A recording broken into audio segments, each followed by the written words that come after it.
Dito na naman kami sa trabaho ngayon. Mali.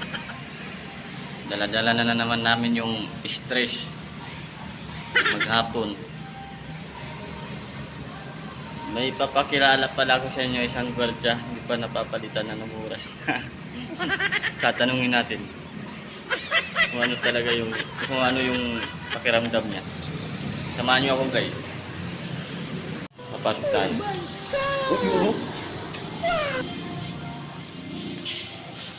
Ito yung kabady ko. Wala pa kabady.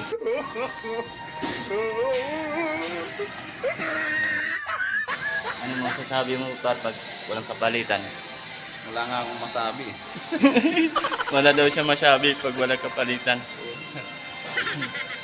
No? Mga snappy to pero ganun pa rin, hindi napapalitan mo siya. Maaga.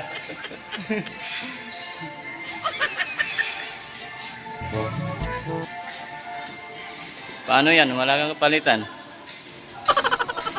Wala akong magawa. Wala akong malit.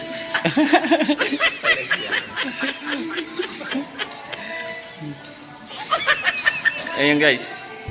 Hanggang dito lang kami.